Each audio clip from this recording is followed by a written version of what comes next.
Heath, a battle-hardened veteran, stepped forward with a tale that chills the blood and challenges reality itself. Compelled by the Kiln video, Heath's account doesn't just corroborate the unthinkable. It deepens the mystery that now grips the region. The parallels between Heath's encounter and the Kiln incident are uncanny, hinting at a pattern. Both tales unfold in the dense forests of southern Mississippi. Like the Kiln witness, Heath's brush with the unknown occurred on a lonely stretch of road, where the barrier between our world and the impossible grows thin. For years, Heath had immersed himself in Dogman lore, devouring every story he could find. It was a fascination bordering on obsession, but nothing could have prepared him for the night his favorite tales became a waking nightmare.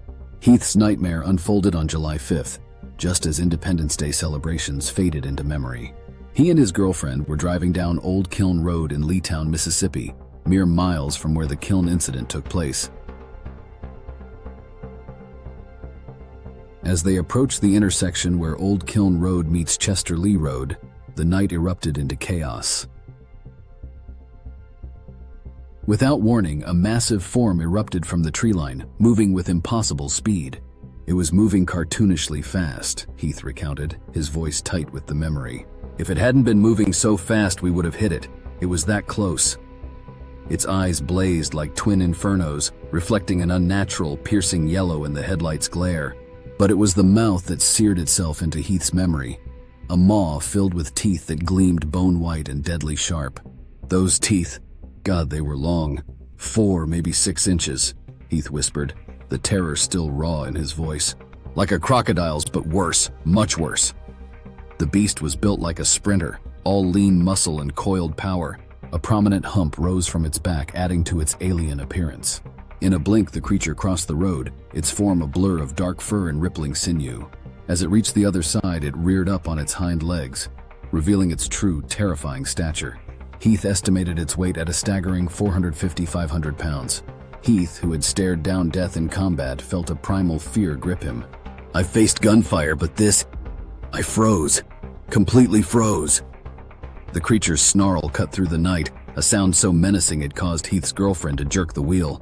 The Jeep swerved, tires screeching on asphalt. For one horrifying moment, Heath thought they'd crash, leaving them helpless before this monstrosity. They didn't stop. They didn't look back. Only when miles of road separated them from the encounter did they dare to speak, trying to make sense of what they'd seen. Heath's story opened floodgates. His cousin's wife came forward with a chilling account that made Heath's blood run cold.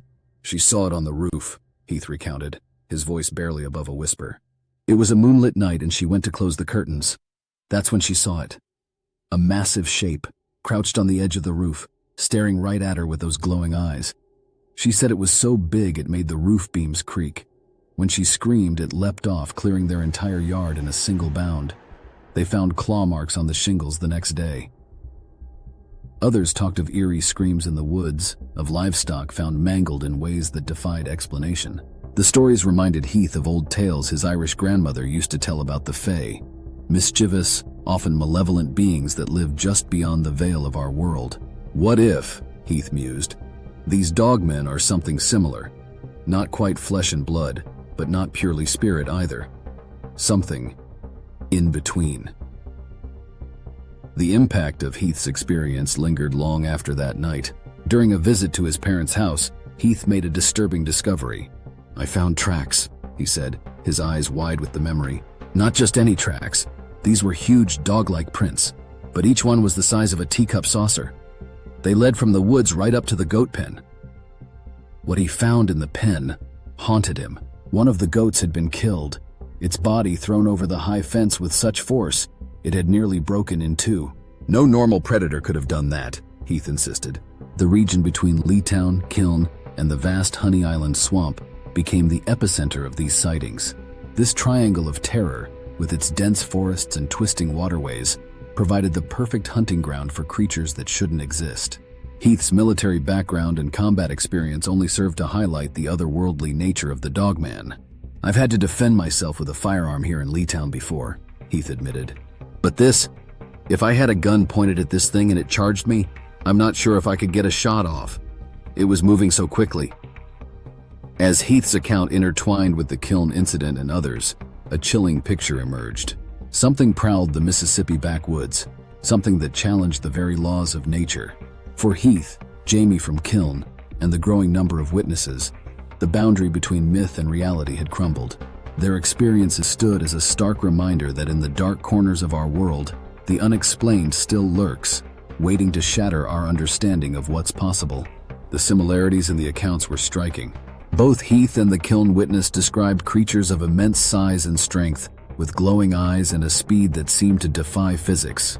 The reactions of those who encountered these beings, a mix of disbelief, terror, and a lingering sense of having glimpsed something beyond human comprehension, were eerily consistent. For Heath, the encounter left an indelible mark. "I've seen things in war that I'll never forget," he said, his eyes distant. "But this was something else entirely. It makes you question everything you thought you knew about the world." As the legend of the Mississippi Dogman grows, one thing becomes clear. The dark woods of this region harbor secrets that defy explanation. Whether these creatures are flesh and blood, spirits, or something beyond our understanding, their presence has become an undeniable part of the local landscape. Remember, the next time you're driving down a lonely road at night or hear an unexplained sound in the woods, you might be closer than you think to your own brush with the unknown. If you or anyone you know has had similar encounters in Mississippi, we at DeadNet Studios would love to hear from you. Share your tales with us, and let's uncover the truth about the Mississippi Dogman.